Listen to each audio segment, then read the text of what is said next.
Christmas के time एक couple Jennifer और एडी रात को आराम से गहरी नींद में सो रहे हैं कि तभी अचानक आधी रात को उनकी बेटी जूलियट बेडरूम में आती है और अपनी मां को जगाते हुए कहती है कि मुझे छत पर किसी के चलने की आवाजें आ रही हैं।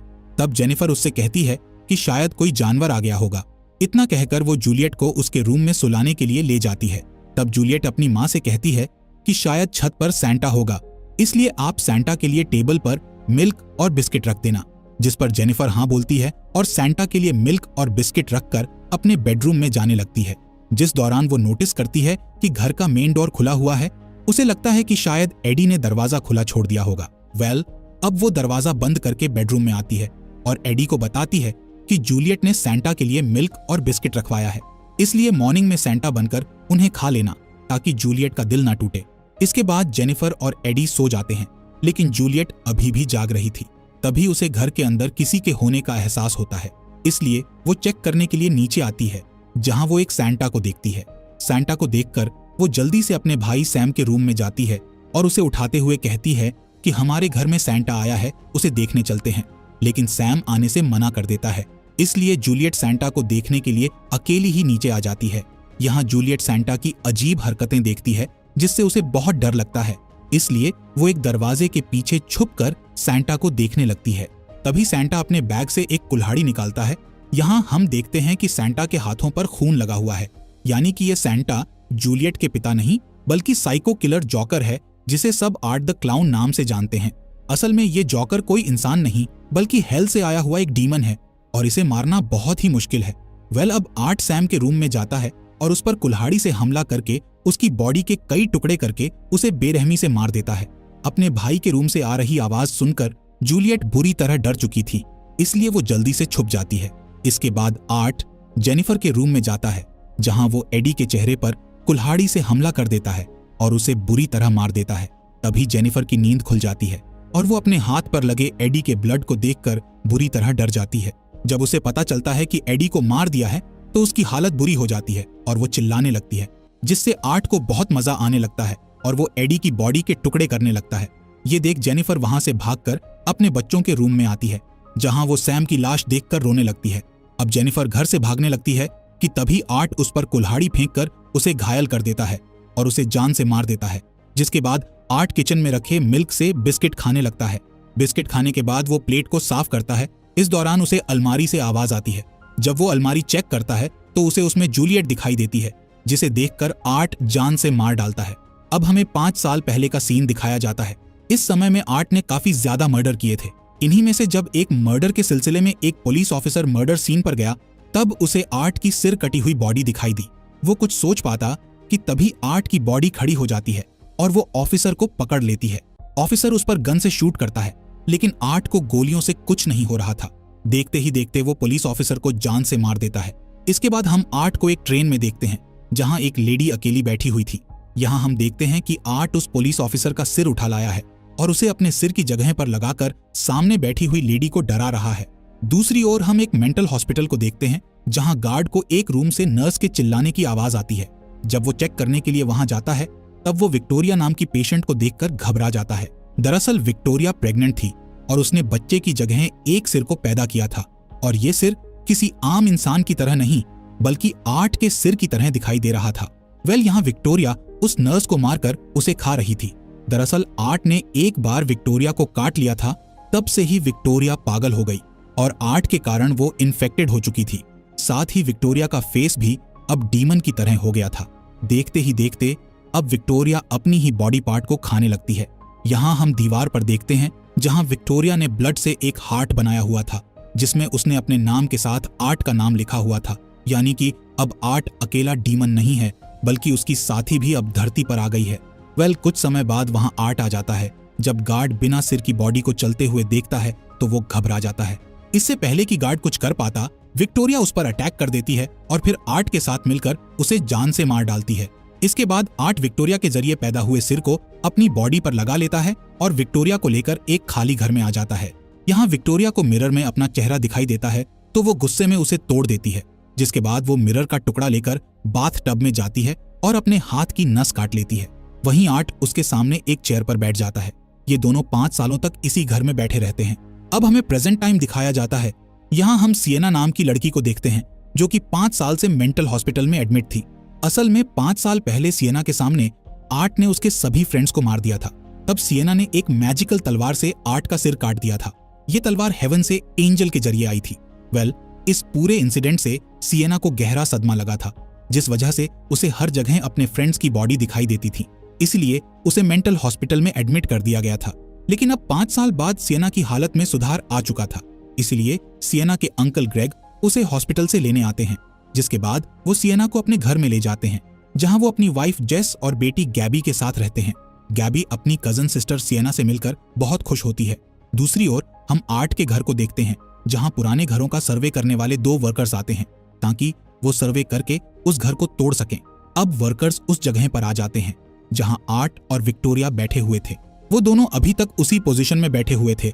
हैरत की बात यह थी कि उनकी बॉडी अभी भी पहले जैसी ही थी।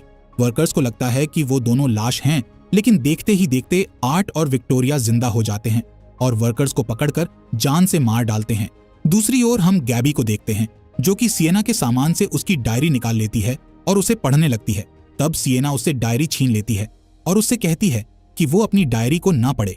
इसके बाद गैबी और सिएना फैमिली के साथ बैठकर खाना खाते हैं, जिस दौरान सिएना को सामने वाली चेयर पर अपनी मरी हुई फ्रेंड दिखाई देने लगती है, जिसकी पूरी बॉडी से ब्लड निकल रहा होता है। दरअसल सिएना अभी भी अपने सदमे से पूरी तरह बाहर नहीं आ पाई थी। अब हम सिएना के भाई जॉनथन के हॉस्टल को देखते हैं, जहां जॉनथन की फ्रेंड माया अपने बॉयफ्रेंड से कहती है कि मैं एक क्राइम पॉडकास्ट शो को होस्ट करने वाली हूं, जिसमें मैं ऐसे लोगों का इंटरव्यू लूंगी जिनके साथ कुछ क्राइम हुआ हो या फिर उनके सामने कोई क्राइम हुआ हो। तभी मिया की नजर जॉनथन पर जाती है, इसलिए वो जल्दी से उसके पास जाकर उससे सिएना के बारे में पूछती है, क्योंकि वो जानती थी कि सिएना ने आर्ट का सिर काटा था और अगर वो सिएना का इंटरव्यू लेगी तो उसे काफी ज्यादा व्यू मिलेंगे। यहाँ हमें पता चलता है कि मिया आर्ट की बहुत बड़ी फैन है, क्योंकि उसे आर्ट के हुए मर्डर केस बहुत अच्छे लगते हैं।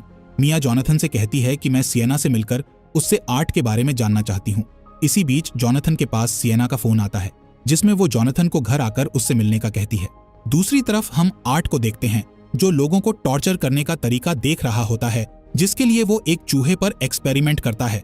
इस एक्सपेरिमेंट में वो एक चूहे को गैस से जमा देता है और फिर उसे टेबल पर पटक पटक कर तोड़ देता है।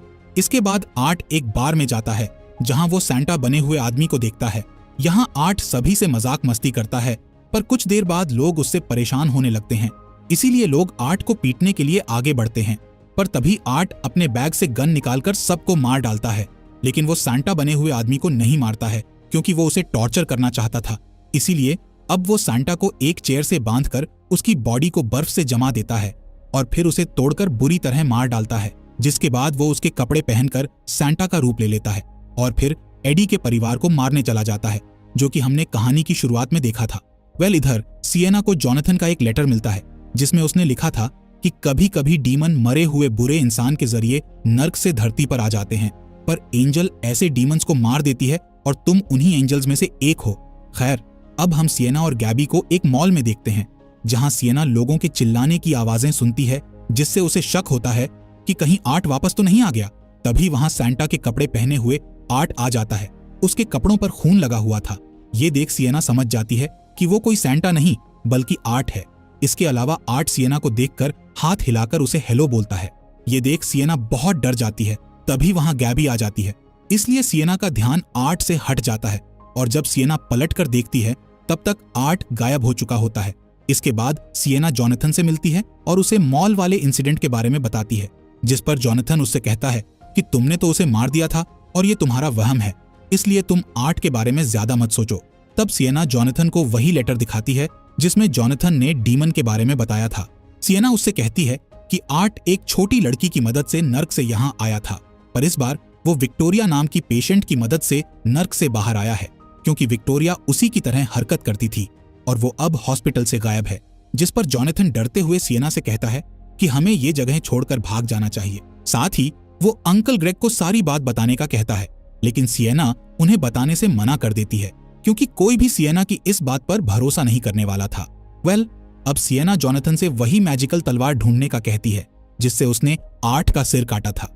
इधर आर्ट मॉल में मौजूद बच्चों को गिफ्ट्स देने लगता है, जिससे उसके सारे गिफ्ट्स खत्म हो जाते हैं।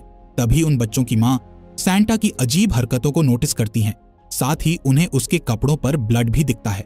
अब धीरे धीरे सभी लोग समझ जाते हैं कि सैंटा के रूप में कोई और है, इसलिए गार्ड वहां आकर आर्ट को भगा देता है। अब जैसे ही बच्चे अपने गिफ्ट्स खोलते हैं तो वहां एक बड़ा ब्लास्ट हो जाता है, जिससे मॉल में मौजूद सभी लोग मारे जाते हैं। दरअसल आर्ट ने उन गिफ्ट्स में बॉम्ब फिट कर दिया था। दूसरी तरफ सिएना को मैजिकल तलवार मिल जाती है, जिसे वो घर लाकर एक बॉक्स में छुपा रही होती है, जिस दौरान गैबी उसे देख लेती है। इसके बाद गैबी सिएना से उसकी डायरी में लिखी बातों के बारे में बात करती है, जिस पर सिएना पूछती है कि तुमने मेरे मना करने के बाद भी मेरी डायरी को क्यों पढ़ा। इस बात पर गैबी उससे माफी मांगती है और फिर आर्ट द क्लाउन के बारे में पूछने लगती है, जिस पर सिएना उससे झूठ बोल देती है कि मैंने आर्ट को नहीं मारा था। दरअसल सिएना अपनी बहन गैबी को सच्चाई बताकर उसे डराना नहीं चाहती थी।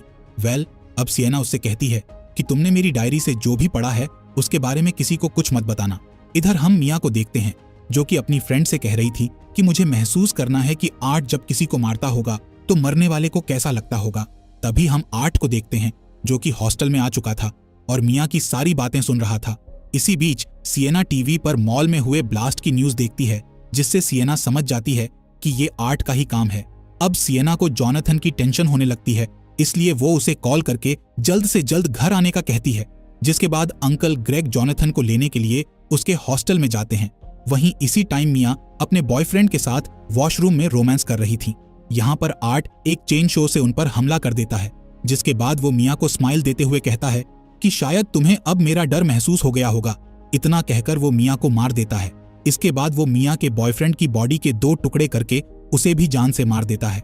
इधर सिएना को रात में अपने अंकल और आंटी के बात करने की आवाजें आती हैं, इसलिए वो चेक करने के लिए बाहर जाती है, जहां वो देखती है कि विक्टोरिया घर में घुस आई है और वो ही अंकल आंटी की आवाज निकाल रही थी। साथ ही वो देखती है कि आर्ट ने उसके अंकल ग्रेग को मारकर दीवार पर लटका दिया है। सिएना कुछ सोच समझ पाती कि तभी आर्ट उस पर हमला करने लगता है। ये देख सिएना उससे बचते हुए किसी भी तरह तलवार तक पहुंचने की कोशिश करती है, पर आर्ट एक हैमर से हमला करके उसे बेहोश कर देता है। जब सिएना को होश आता है तब वो चेयर से बंधी होती है और आर्ट ने उसके सामने उसकी आंटी जेस को भी एक चेयर पर बांध कर रखा होता है। इसके बाद विक्टोरिया जेस के मुंह से टेप हटाती है। तब जेस रोते हुए उनसे अपनी बेटी गैबी के बारे में पूछती है।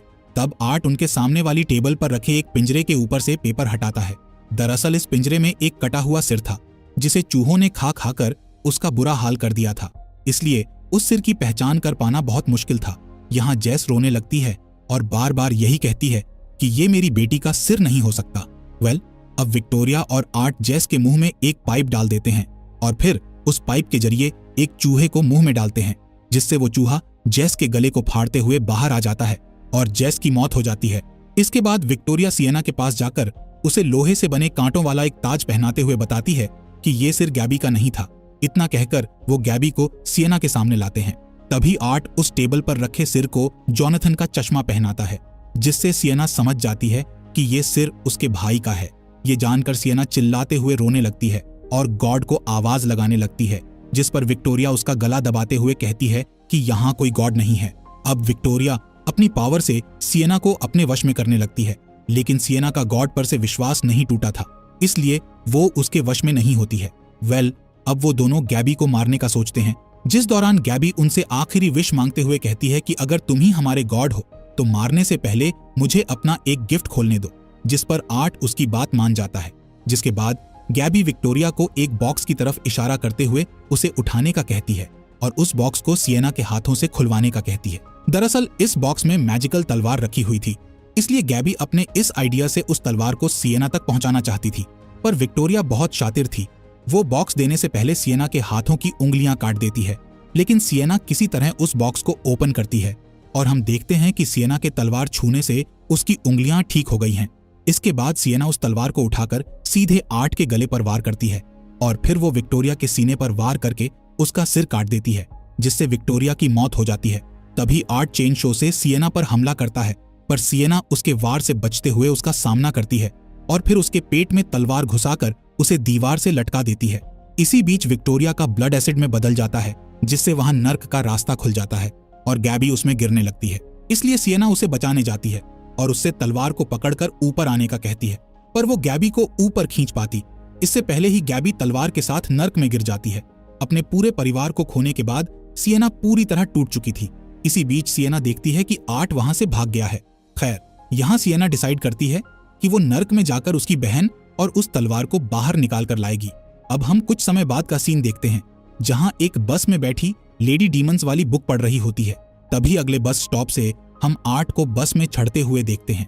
यहाँ आर्ट उस लेडी को डराने लगता है।